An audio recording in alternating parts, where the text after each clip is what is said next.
আলাইকুম ওয়া রাহমাতুল্লাহি ওয়া বারাকাতুহু। সবাই ভালো আছেন ভাইরা? আলহামদুলিল্লাহ। আলহামদুলিল্লাহ রাব্বিল আলামিন ওয়াসসালাতু ওয়াসসালামু আলা রাসূলিল কারীম ওয়া আলা আলিহি ওয়া আসহাবিহি আজমাইন। আম্মা বা'দ। আউযু বিল্লাহি মিনাশ শাইতানির রাজীম। বিসমিল্লাহির রাহমানির রাহিম। يريدون ليطفئوا نور الله بأفواههم والله متم نوره ولو كره الكافرون صدق الله العظيم। আমার আজকের এই সমাবেশের সভাপতি প্রিয় ভাই হাসান তারেক মঞ্চ উপবিষ্ট আছেন। অন্যতম বিশেষ অতিথি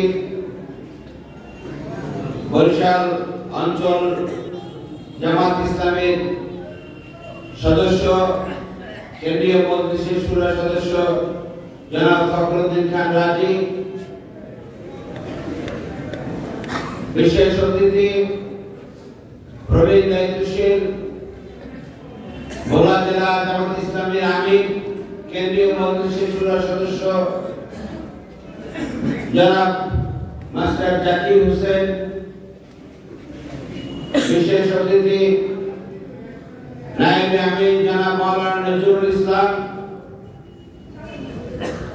সেক্রেটারি এবং কেন্দ্রীয় মজলিসের শুরা সদস্য জনাব মাওলানা হারুনুর রশিদ, জেলার বিভিন্ন পর্যায়ের নেতৃবৃন্দ, অতিথিবৃন্দ, বিশেষভাবে উপস্থিত সাংবাদিক নেতৃবৃন্দ সহ বিভিন্ন মিডিয়া চ্যানেল, অনলাইন পোর্টালের সম্মানিত সাংবাদিক বৃন্দ, আইনজীবী বৃন্দ, অতিথিবৃন্দ, উপস্থিত প্রিয় ভাইরা, আলহামদুলিল্লাহ আজকে আমরা একটা মুক্ত পরিবেশে এই সম্মেলন করার সুযোগ পেয়ে মহান আল্লাহর দরবারে মন প্রাণ ভরে শুকরিয়া দান বলে আলহামদুলিল্লাহ। আমরা একটি পরিবর্তনের মধ্য দিয়ে আজকে বাংলাদেশ একটি মুক্ত পরিবেশ লাভ করেছিল। বাংলাদেশ 1971 সালে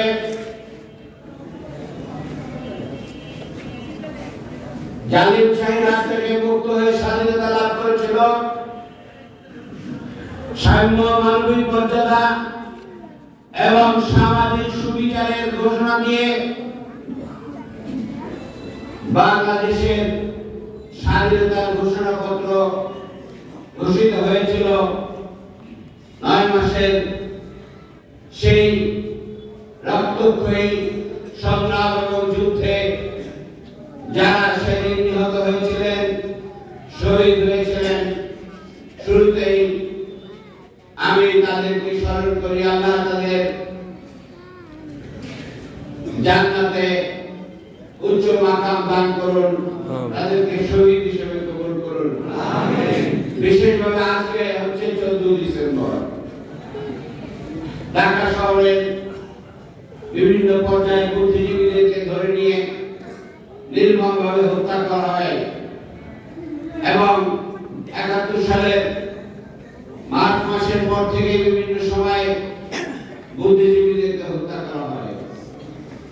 14 ডিসেম্বর বিশেষভাবে এই দিবসটিকে স্মরণ করা হয়, কারণ ওই দিন অধিক সংখ্যক বুদ্ধিজীবীদেরকে হত্যা করা হয়েছিল।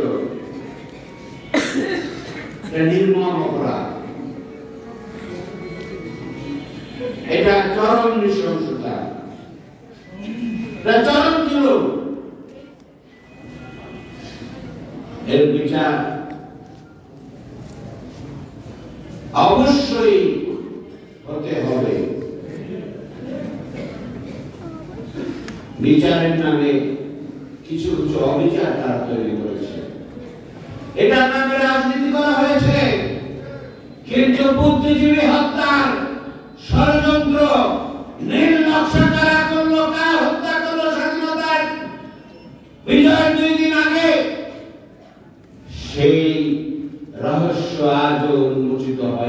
নাই এবং নিরপরাধ মানুষদেরকে মিথ্যা বিচারে সাজানো নাটক তৈরি করে জাতির সূর্য সন্তানদেরকে হত্যা করা হয়েছে।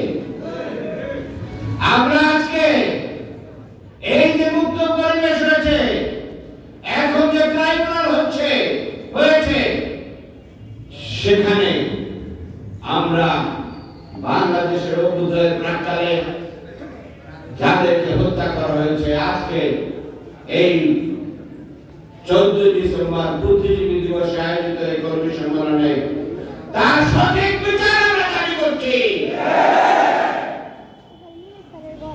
রহস্য উন্মোচন করতে হবে কারা সেদিন এই বাংলাদেশের মেধাশূন্য করার জন্য বেছে বেছে তাদেরকে হত্যা করলো। সঠিক রহস্য উন্মোচন করে বিচার করতে হবে। এমনকি এই রহস্য উন্মোচনের জন্য জহির রায়হান তিনি ভারতে থেকে স্বাধীনতার পরে দেশে এসে তিনি ঘোষণা দিয়েছিলেন যে আমার কাছে তথ্য আছে, কিন্তু 1 মাস পরে একটি বিশেষ ফোন কলের মধ্য দিয়ে তাকে ডেকে নিয়ে হত্যা করা হয়। তৎকালীন সরকারের কাছে এই বিচার দাবি করা হয়েছিল, রহস্য উন্মোচন করার জন্য বলা হয়েছিল, কিন্তু স্বাধীনতার পর বিজয়ের পরে 1 মাস পরে রহস্য উন্মোচন করার জন্য তিনি যখন ডাক দিয়েছিলেন, তাকেও হত্যা করে গুম করা হয়, তাকেও গুম করা হয়। তার লাশ পর্যন্ত আজও পর্যন্ত দেশবাসীর সামনে কোথায় তাকে দাফন করা হয়েছে তা জানতে পারেনি। স্বাধীনতার পরে 3.5 বছর আপনারা ক্ষমতায় ছিলেন। তারপরে 96 থেকে 2001 সাল পর্যন্ত ক্ষমতায় ছিলেন। তারপরে 2009 সাল থেকে বিনা ভোটে মানুষের ভোটাধিকার কেড়ে নিয়ে ভয়ের রাজনীতি তৈরি করে হত্যা খুন গুম করে 15টি বছর থাকলেন। রাজনীতির মাধ্যমে বাংলাদেশের মানুষের নেতৃবৃন্দকে আপনার প্রতিপক্ষ হিসেবে তথাকথিত যুদ্ধাপরাধের নামে, মানবতা বিরোধী অপরাধের নামে তাদেরকে হত্যা করেছেন, বিচারিক হত্যা করেছেন। কিন্তু জহির রায়হানকে কারা মানল? সেইটা বুদ্ধিজীবী হত্যার কোনো বিচার আপনারা করে নাই। আজকে ইনশাআল্লাহ এই বাংলাদেশের জনগণের রক্তের বিনিময়ে 24-এ যে গণ অভ্যুত্থান হয়েছে, আপনাদের নিষ্ঠুরতা এবং ভয়ঙ্কর হত্যাকাণ্ডের পরেও জাতি ঘুরে দাঁড়িয়ে আপনাদের এই হত্যাকাণ্ড সহ বাংলাদেশের বুদ্ধিজীবী হত্যার সমস্ত রহস্য উন্মোচন করে বিচারের কাঠগড়ায় দাঁড় করে ইনশাআল্লাহ। ভাই, আমরা এই সমস্ত স্বাধীনতা যুদ্ধ বিজয় দিবসের প্রাক্কালে বুদ্ধিজীবীদের হত্যাকাণ্ড এবং 24-এ এই গণ অভ্যুত্থানে যারা জীবন দিয়েছেন সেই শহীদদের জন্য আল্লাহ দরবারে দোয়া করি, আল্লাহ তাদের শাহাদাত কবুল করুন। আমিন। যারা পঙ্গু হয়েছে, আল্লাহ তাদেরকে দ্রুত কর্মক্ষম চিকিৎসার মাধ্যমে কর্মক্ষম করে আল্লাহ তাআলা তাদেরকে আমাদের সমাজে যথাযথ অবস্থায় ফিরিয়ে আনার ব্যবস্থা করুন। আমিন। রাষ্ট্র এবং সরকারের কাছে আমরা আহ্বান জানিয়েছিলাম, আলহামদুলিল্লাহ শহীদদের জন্য, বিশেষ 24-এর শহীদদের জন্য তারা 30 লক্ষ টাকা দিয়েছেন। তাদের প্রত্যেকের পরিবার থেকে রাষ্ট্রীয় সম্মাননা এবং বিশেষভাবে তাদের পরিবার থেকে সরকারি চাকরির ব্যবস্থার জন্য আবেদন জানানো হয়েছিল। আমরা আশা করি সেগুলোর ব্যবস্থা হবে এবং তাদেরকে জাতীয় সম্মান দিয়ে শ্রদ্ধার সাথে চিরজীবন স্মরণ রাখতে হবে।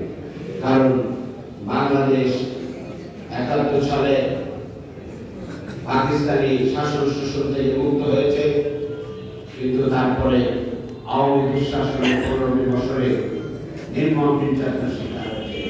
আমরা কারণ ছিলাম দেশ একটি অমূর্ত রাজনীতির মধ্যে পড়ে গিয়েছিল। ১৫ বছরে কি হয়েছে কি না হয়েছে কারো কাছেই অজানা নয়। বাংলাদেশে সমস্ত রাজনৈতিক দলগুলোকে তারা রাজনীতির পথে সরিয়ে দিয়েছিল। সবচেয়ে জুলুমের শিকার হয়েছে বাংলাদেশ জামাত ইসলামী। বাংলাদেশ জামাত ইসলামী সমস্ত অফিসগুলোকে বন্ধ করে রাখা হয়েছিল। বাংলাদেশ জামাত ইসলামী একটি ছোট্ট ৫-১০ জনের একটা মিটিং তারা বরদাস্ত করে নাই। জামাত ইসলামের নেতৃত্বকে তারা বেছে বেছে হত্যা করেছিল। আর প্রতিবাদ যখন হচ্ছে রাস্তায় গুলি করে হত্যা করা হয়েছে। ধরে ধরে নিয়ে টার্গেট করে তাদের পায়ে গুলি করে পঙ্গু করে দেওয়া হয়েছিল। চোখে গুলি করা হয়েছে, চোখ উপরে ফেলা হয়েছিল। ব্যবসা বাণিজ্য ধ্বংস করা হয়েছিল। চাকরি থেকে তাদেরকে বরখাস্ত করা হয়েছিল। এইভাবে বাংলাদেশের সবচেয়ে জুলুমের শিকার হয়েছিল। সেই সাথে আলেম ওলামা এবং ইসলামী সংগঠনকে তারা জুলুমের তাদেরকে নানা রকম হয়রানির শিকার করা হয়েছিল। ঢাকার রাজপথে আলেমদেরকে হত্যা করা হয়েছিল নির্মমভাবে। এই বিচার করতে হবে, তাদেরকে বিচারের কাঠগড়ায় দাঁড় করাতে হবে। মামলা হয়েছে, সেই মামলা সুষ্ঠু তদন্তের মাধ্যমে তাদেরকে বিচারের আওতায় আনতে হবে। বাংলাদেশের ব্যাংকগুলো লুট করে নেওয়া হয়েছে।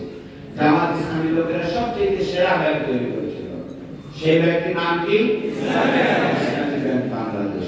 এই ইসলামী ব্যাংক বাংলাদেশের মাধ্যমে বাংলাদেশের বাইরে যারা আছে আস্থার সাথে তারা রিমিটেন্স পাঠাতো। বাংলাদেশের জনগণের টাকা সুদমুক্তভাবে রাখার জন্য সেই ব্যাংকে টাকা তারা দিয়েছিল। বিপুল ভাবে সমৃদ্ধ একটি ব্যাংক হয়েছিল। পৃথিবীর মধ্যে সবচেয়ে সেরা ব্যাংকে পরিণত হয়েছিল। সেই সেরা ব্যাংকটাকে লুটে পুটে খাওয়ার আয়োজন তারা করে। বাংলাদেশে রিমিটেন্স আসে, ব্যবসার মাধ্যমে বৈদেশিক ডলার এখানে জমা হয়। আর এই সালম গ্রুপ সরকারি পৃষ্ঠপোষকতায় পরিষদ বর্গ দখল করে নিয়ে ইসলামী ব্যাংকের টাকাগুলো পাচার করে হাজার হাজার কোটি টাকা নিয়ে ব্যাংকটাকে শূন্য করে নিয়ে দেওয়া হচ্ছে। সারা বাংলাদেশে এই সমস্ত ব্যাংকগুলোকে এইভাবে বিভিন্ন গ্রুপকে কাজে লাগিয়ে শেখ হাসিনা তার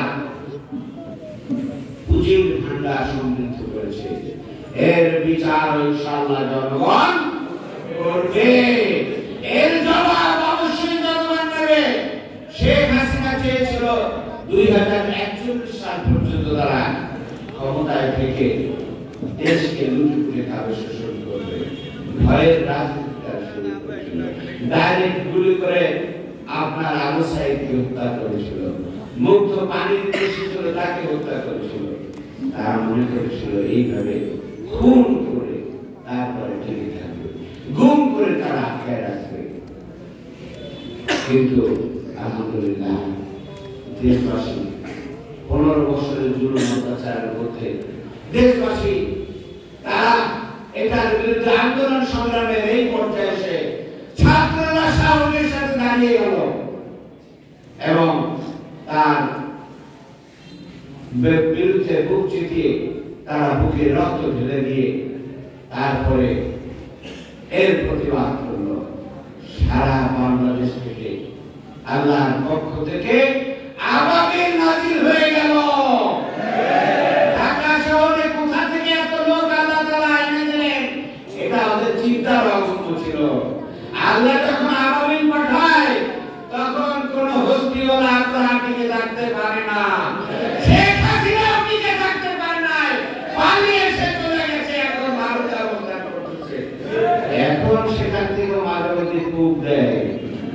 পালিয়ে গিয়ে প্রত্যয়ের কি মাহাত্ম্য আছে, কি গৌরব আছে। দেশে আসুন, তারপরে কথা বলার সাহস থাকলে বলুন। বলা হয়েছিল এই ভোলারও একজন রাজনীতিক বলছিল যে শেখ হাসিনা যদি ক্ষমতায় না থাকে লক্ষ লক্ষ লোক মারবে, একটি আওয়ামী লীগের লোক কেউ হত্যা করেনি। তারা সমস্ত সাজানো নাটক তৈরি করেছিল, সাম্প্রদায়িকতা উস্কে দেওয়ার চেষ্টা করেছিল। বাংলাদেশে অভ্যুত্থানের পরে সমস্ত পুলিশ বাহিনী তার পালিয়ে কেন পালিয়ে পুলিশ পালাবে, তারা তো নিরাপত্তার দায়িত্বে আলাদা এই জন্য যে এখন পুলিশ প্রধান বাহারুল সাহেব তিনি ক্ষমা চেয়েছেন, র্যাব প্রধান ক্ষমা চেয়েছেন, তাদেরকে নিয়ে অপরাধ করানো হয়েছে। এই জন্যই নৈতিক সাহস দুর্বল হয়ে গিয়ে তারা পালিয়ে গিয়েছেন। পালানোর পরে তো অনেক ঘটনা ঘটার কথা ছিল, কারণ দেশে পুলিশ নাই, র্যাব নাই, বহু ঘটনা ঘটতে পারত। কিন্তু না, আলহামদুলিল্লাহ বাংলাদেশে 5ই আগস্টের পরে অন্তত অগাস্ট মাস, সেপ্টেম্বর মাসে যখন পুলিশরা তখন রাস্তায় নামে নাই ঠিক মতো, কোন ঘটনা ঘটে নাই। বাংলাদেশের জনগণ শৃঙ্খলার সাথে তারা ভূমিকা রেখেছে। সরকার, পুলিশ, আইন শৃঙ্খলা থাকার পরেও তো অনেক ঘটনা ঘটে, সেরকম কোন ঘটনা ঘটতে পারে, কিন্তু বিপ্লবী জনতা প্রতিশোধ পালন হয়ে লুটপাট, সন্ত্রাস, সংঘর্ষ এই সমস্ত করে নাই। আর জামাত ইসলামী আলহামদুলিল্লাহ, জামাত ইসলামী সবচেয়ে নির্যাতিত দল হওয়ার পরেও জামাতের নেতা কর্মীদের মাধ্যমে একটি কোথাও একটি ঢিল ছোড়ানোর কোন কাহিনী নাই, আছে কোন প্রতিশোধের কোন কাহিনী আছে? এই সমস্ত ভোলার একজন নেতা, বিরাট নেতা, তিনি এই সমস্ত কথা বলেছিলেন। হয় না 14 সালে বলেছিলেন যে না এরকম হবে, এই সমস্ত আতঙ্ক তৈরি করে দিয়ে ক্ষমতাকে পাকাপোক্ত রাখার জন্য, সন্ত্রাস করার জন্য শেখ হাসিনা এবং তার দলীয় সংস্কারের তালিকা কথা বলেছিল। ভাইরা আমার, তারা বলেছিল সম্প্রদায় এবং এখন ভারত থেকেও বলা হচ্ছে বাংলাদেশে আমাদের হিন্দু ভাইরা তারা বলছে এখানে তার নিরাপদে আছে, ভয় এবং আত্মহত্যা করার কারণে ভারতে সংখ্যালঘু সহ বিভিন্ন ধরনের শ্রেণী গোষ্ঠী তারা তাদের অবস্থা খেয়াল করুন। বাংলাদেশের প্রত্যেকটি মানুষ যারা এই দেশে জন্মগ্রহণ করেছে, যারা এই দেশের নাগরিক, তারা এই দেশের সমান নাগরিক অধিকার নিয়ে তারা ভূমিকা রাখে। আলহামদুলিল্লাহ, সমান নাগরিক অধিকার ভোগ করে। যার যার ধর্ম নিয়ে শেষে ধর্মীয় স্বাধীনতা ভোগ করে।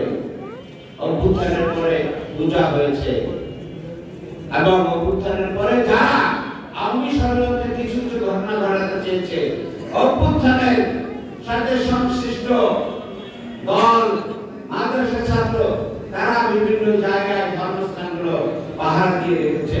পৃথিবীতে এই ধরনের নজির খুব কম আছে। আলহামদুলিল্লাহ, সেই নজির দেশে স্থাপন করছে। কারণ এই দেশের মানুষ সহিষ্ণু, কারণ এই দেশের মানুষ আল্লাহ ভীরু, কারণ আল্লাহ রাব্বুল আলামিন মুহাম্মদ রাসূলুল্লাহ সাল্লাল্লাহু আলাইহি ওয়াসাল্লাম বলেছেন, অমুসলিম অথবা সংখ্যালঘু যারাই হোক না কেন, আমরা সংখ্যালঘু বলতে চাই না। আমাদের আমির যেমন বলেছে এখানে কোনো সংখ্যালঘু সংখ্যাগরিষ্ঠ নাই, সবাই আমরা বাংলাদেশের নাগরিক। তারপরেও যারা অন্য ধর্ম অবলম্বী আর যেখানে অধিকাংশ মুসলমান, তারা অমুসলিম নাগরিকদের নাগরিক অধিকার রক্ষায় তারা আমানতদার দায়িত্ব হিসেবে পালন করে। এই জন্য বাংলাদেশে আলহামদুলিল্লাহ কোনো ঘটনা ঘটে না, ঘটবে না। আর সবচেয়ে দায়িত্বশীল দল হিসেবে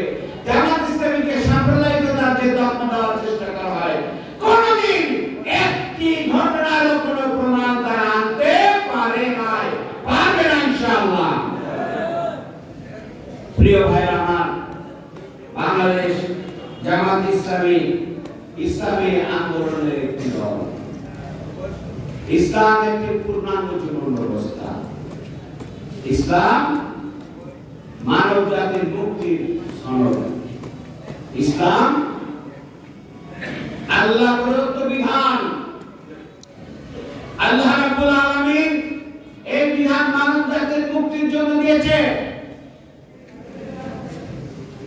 আল কোরআন নাযিল হয়েছে হুদাল লিন-নাস ওয়া বায়িনাতিন মিনাল হুদা ওয়াল ফুরকান। আল্লাহ রাব্বুল আলামিন বলেছে এটা মানব জাতির জন্য হেদায়েত। এখানে বলা হয়নি মুসলমানদের জন্য, যারা ঈমান আনবে তাদের জন্য।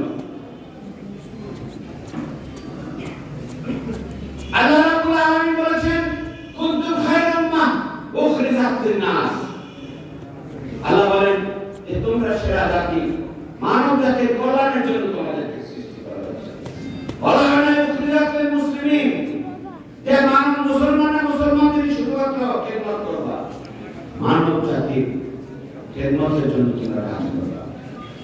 বাংলাদেশ জামাত ইসলামী সেই ইসলামী আদর্শের কায়েমের লক্ষ্যে কিয়ামতের দিনে কাজ করছে।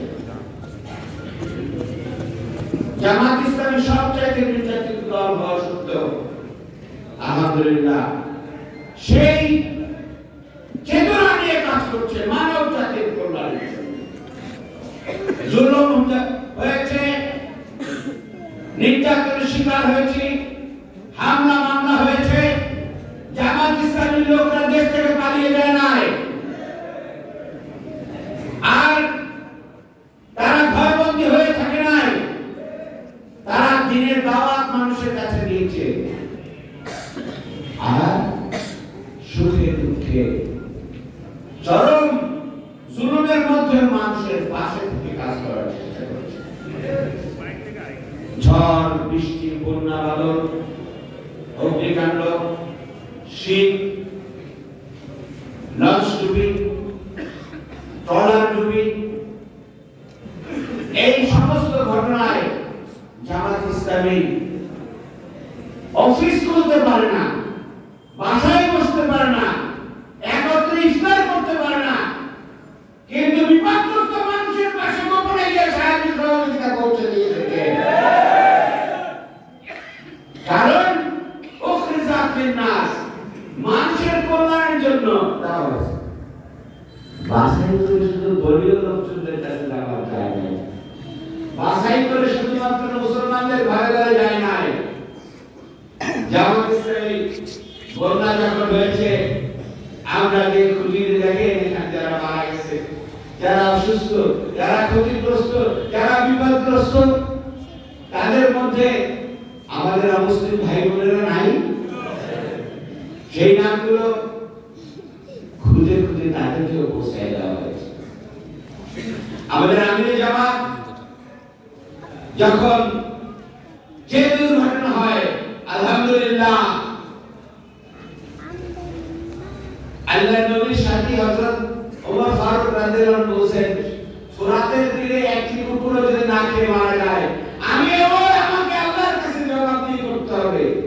অর্থাৎ একটি নিম্ন শ্রেণীর পশু, তার খাদ্য নিরাপত্তার দায়িত্ব আল্লাহ দেওয়া বিধানে যারা দেশ শাসন করে তাদের মাথায় থাকতে হয়, রাখতে হয়।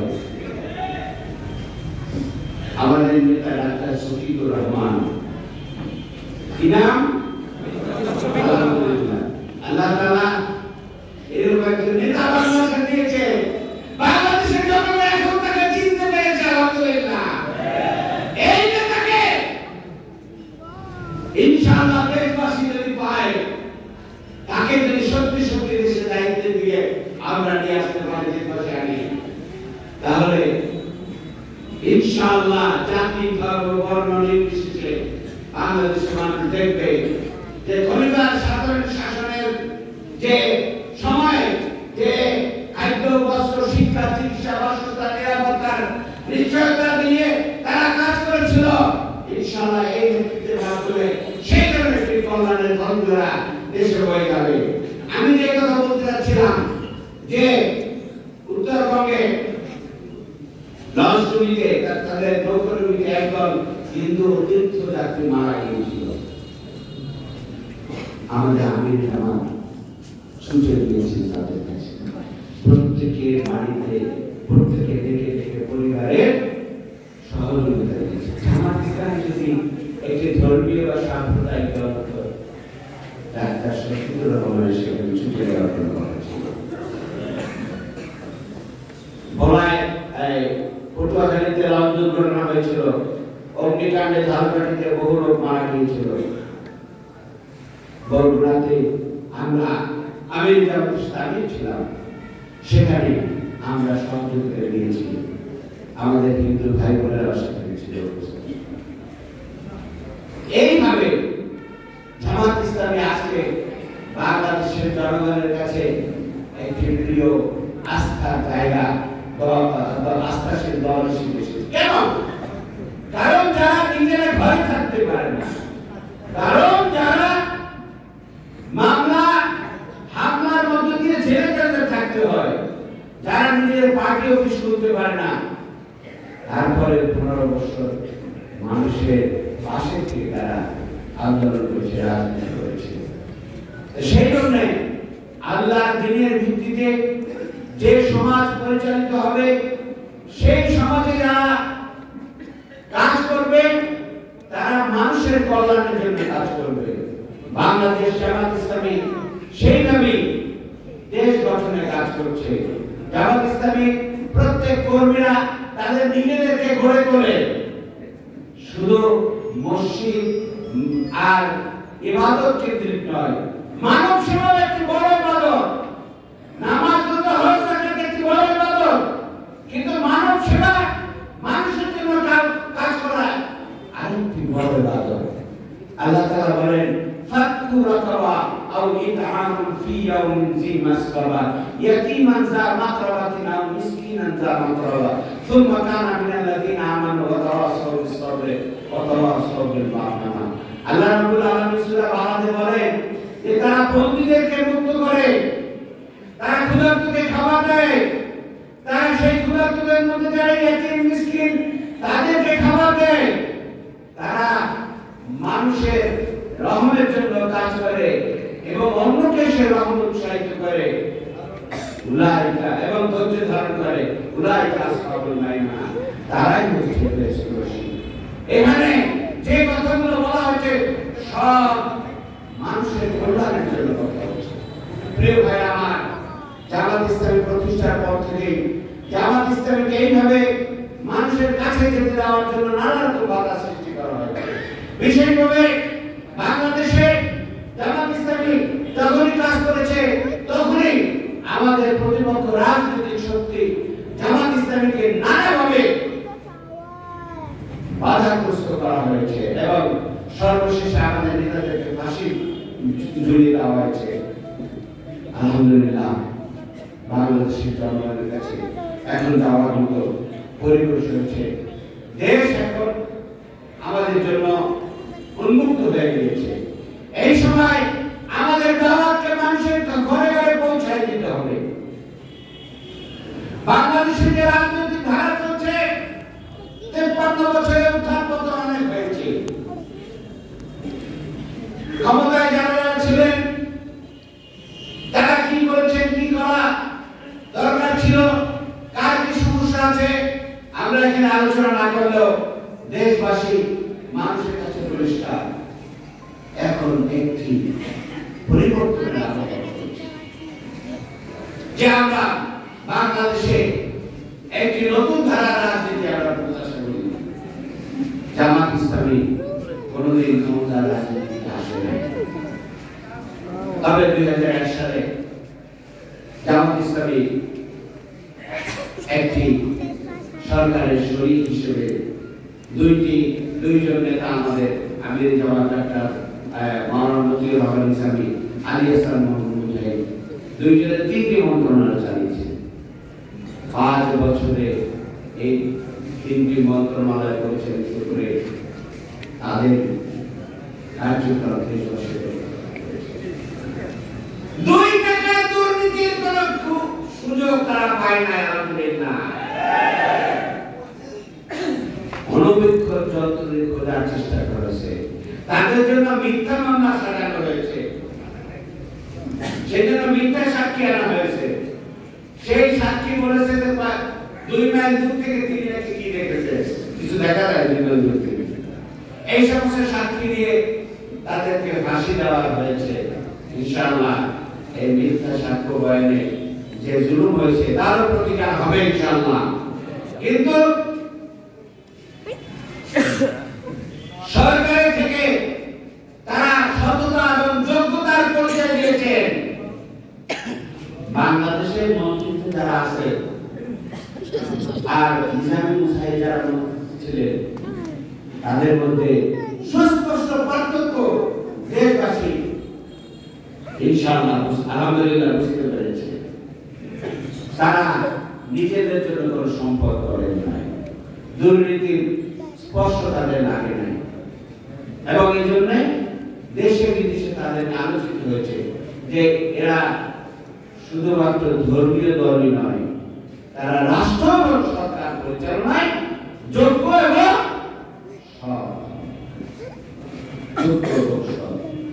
দেশবাসী।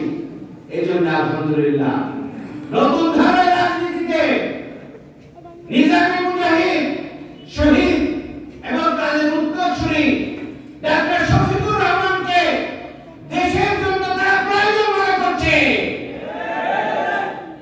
আমাদের বক্তব্যগুলো জাতির সামনে তুলে ধরতে হবে। প্রিয় ভাইরা আমার, আজকের এই কর্মী সম্মেলনে আমরা এসেছি, আমাদের কর্মী সম্মেলনে খোলা মনে আমরা কাজ করতে পারছি। এই খোলা পরিবেশকে নষ্ট করার জন্য অপচেষ্টা হচ্ছে, ভিন্ন ধারার রাজনীতি আনয়নের চেষ্টা করা হচ্ছে। বাংলাদেশে জনগণ যদি আবারও রাজনীতি থেকে তারা তাদের ভিতরে হতাশার আসার সুযোগ থাকে, তাহলে দেশবাসীর এই ব্যর্থতার জন্য ভবিষ্যতে অনেক মূল্য দিতে হবে। আজকে দেশে বিদেশে সেই সমস্ত চক্র কাজ করতেছে। এই অভ্যুত্থানকে ব্যর্থ করার কোন সুযোগ নাই। যারা ব্যর্থ করে দিতে চায় তাদের সেই সমস্ত ষড়যন্ত্রকে নস্যাৎ করে দিতে হবে। ভাইরা, আপনারা আজকে এই দৌলত খানের বসে দৌলত খানকে গড়ে তুলতে হবে। বাংলাদেশের প্রত্যেকটি জেলা সমস্ত জনশক্তি তার আন্দোলনে কাজ করতে হবে, দাওয়াতকে পৌঁছে দিতে হবে। জামাত ইসলামীর মাধ্যমে নতুন ধারার রাজনীতি বাংলাদেশে তৈরি হবে। দেশের মানুষ কল্যাণের জন্য কল্যাণের একটি পথ খুঁজে পাবে। দেশে একটি বিভ্রান্তিকর রাজনীতি থেকে মুক্ত হবে। 53 বছরের যে রাজনীতি, সেটা হচ্ছে ক্ষমতার রাজনীতি। 53 বছরের যে রাজনীতি, ব্যক্তিগত রাজনীতি, 53 বছরের যে রাজনীতি, সেই রাজনীতি থেকে বের হয়ে আসে বাংলাদেশের মানুষের শান্তি, কল্যাণ এবং মা সেবার রাজনীতি। জামাত ইসলামী যে ধারায় কাজ করে আসছে সেইটা জনগণের সামনে তুলে ধরতে হবে। নির্বাচন নিয়ে অনেক কথা হয়। এই নির্বাচন করতে হলে উপযুক্ত নির্বাচনের পরিবেশ দরকার। আজকে যে অন্তর্বর্তীকালীন সরকার আছে, সেই অন্তর্বর্তীকালীন সরকার বিভিন্ন ধরনের সংস্কারের আয়োজন করেছেন। জামাত ইসলামী সহ অন্যান্য রাজনৈতিক দলগুলো সেই সমস্ত সংস্কারের প্রস্তাব দিয়েছেন। আমরা বলতে চাই, আমাদের নেতৃবৃন্দ বলেছেন সংস্কার করে উপযুক্ত পরিবেশে সেই নির্বাচন দিতে হবে। উপযুক্ত পরিবেশে নির্বাচন যদি না হয়, তাহলে এই অভ্যুত্থান আবার ব্যর্থতার দিকে নিয়ে যাওয়ার চেষ্টা হবে। সেই জন্য সাংবিধানিক সংস্কার, নির্বাচন সংস্কার, কেয়ারটেকার ব্যবস্থা করা, তারপরে অভ্যুত্থানের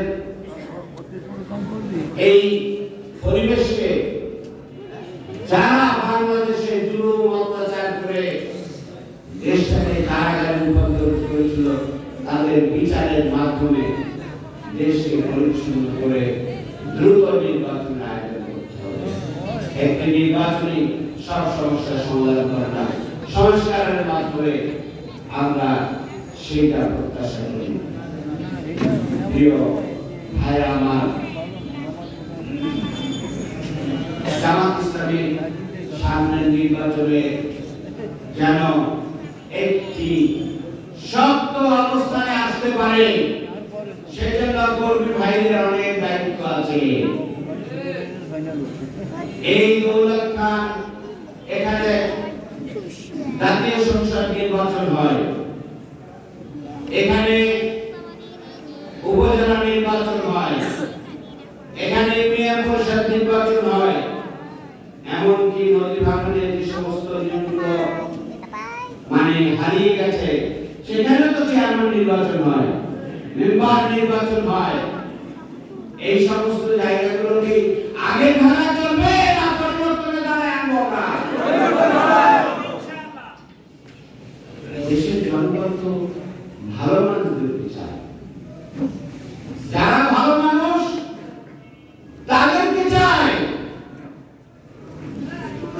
জামাত ইসলামী নেতা কর্মীদেরকে দেশের জনগণ আলহামদুলিল্লাহ ভালো মানুষ হিসেবেই তারা পেতে চায়। আপনারা কি সেই দায়িত্ব পালন করার জন্য প্রস্তুত আছেন? তাহলে সেই ভূমিকায় অবতীর্ণ হন। আল্লাহর আইন এবং সত্যকে শাসনের ভিত্তিতে খলিফা আবু বকর, ওমর ফারুক রাদিয়াল্লাহু আনহু, ওসমান আলী রাদিয়াল্লাহু আনহু সমাজ পরিচালনা করেছেন। তাদের সাথে আমাদের তুলনা হয় না, কিন্তু তারপরে আমাদের নেতা নিজাম মুজাহিদ তারা সততার নজির রেখেছেন।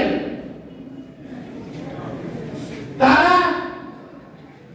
ভয়ের সামনে আত্মসমর্পণ করেন নাই, জীবন দিয়েছেন, কিন্তু আত্মসমর্পণ করেন নাই। সুতরাং জামাত ইসলামের নেতৃত্ব দিয়ে সমাজ পরিচালনার জন্য উদ্যোগ নেওয়া হয়, তাহলে তারা চুরি, দুর্নীতি, ভয়, ভীতি, আতঙ্ক তার সামনে আত্মসমর্পণ করবে না।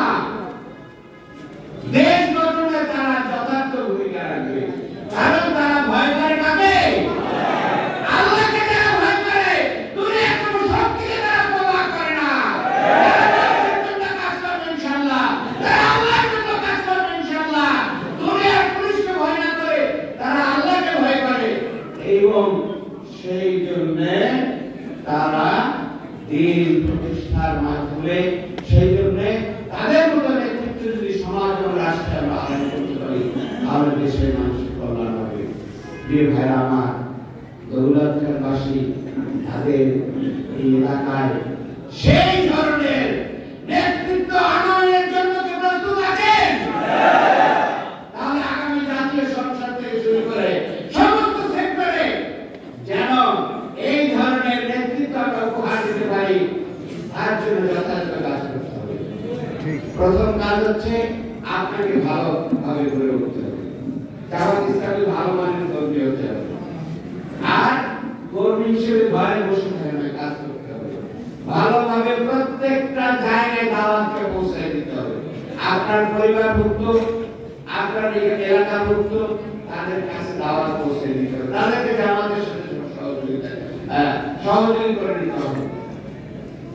আপনার ওয়ার্ডে এবং আপনার গ্রামে এবং আপনার মহল্লায় সংগঠন গড়ে তুলতে হবে, ইউনিট গড়ে তুলতে হবে। আর জামাত ইসলামী একজন মেম্বার চেয়ারম্যান করবে, প্রত্যেকেই মনে করবেন যে মেম্বার চেয়ারম্যান একজন হবে, কিন্তু সবাই আমরা মেম্বার হব, সবাই আমরা চেয়ারম্যান হব। আমাদের ভিতর থেকে যাকে বাছাই করা হবে তিনি হবেন মেম্বার। এক্ষেত্রে কোন রকম আমরা নিজের প্রত্যাশা ব্যক্ত করবো না। জামাত যাকে দিব। আর ইউনিয়ন পরিষদ, উপজেলা পরিষদে জামাত ইসলামের ভিতর থেকে যাকে সংগঠনের পক্ষ থেকে দায়িত্ব দেওয়া হবে তারা সেই দায়িত্ব পালন করবে। সেই সমস্ত দায়িত্ব পালন করার ক্ষেত্রে আমরা ভূমিকা রাখবো। প্রিয় ভাইরা আমার, সময় আমাদের খুবই কম। এই 1 বছর 2 বছর এর মধ্যে অনেক ধরনের কাজ এবং দায়িত্ব আছে। আমরা যদি এই দায়িত্ব পালন, ফসল বোনা, ফসল কাটা, ফসল এখন তুলতে হবে, কাটার সময় আবার গোলায় ভরতে হবে, সেই কাজগুলো যেন ঠিক মতো আমরা করতে পারি ইনশাআল্লাহ। ভাইরা আমার, আল্লাহ রাব্বুল আলামিন তার বান্দাদেরকে খেলাফত দান করার ওয়াদা করেছেন। ওয়াদাল্লাহুল্লাযীনা আমানু ওয়া আমিলুস সালিহাতি লা ওয়ামিলুস সালিহাতি মিনকুম লা ইস্তাখলিফান্নাহুম ফিল আরদ কামা ইস্তাখলাফা আল্লাহ খেলাফত দান করবেন তাদেরকে যারা আমলে সালেহ এবং তারা ঈমান এবং আমলে সালেহ কাজ করবে। আল্লাহ তো খেলাফত দিতে চান। ইনশাআল্লাহ আমরা ঈমান এবং আমলে সালেহ দিয়ে আসতে পারি, তাহলে এই বাংলাদেশ, আগামীর বাংলাদেশ ইনশাআল্লাহ ইসলামের বাংলাদেশ হবে। আল্লাহ রাব্বুল আলামিন আমাদের রক্তের বদলা হিসেবে, রক্তের প্রতিশোধ হিসেবে, সেই প্রতিশোধ হত্যার বদলে হত্যা নয়, জুলুমের বদলে জুলুম নয়, বরং একটি কল্যাণমুখী ইসলামী রাষ্ট্র আল্লাহ করাতে সেই প্রচেষ্টায় জান মাল দিয়ে উদারস্থ কাজ করার অঙ্গীকার নিয়ে আমরা কি আগামী দিনে কাজ করার জন্য প্রস্তুত আছি? আমাদের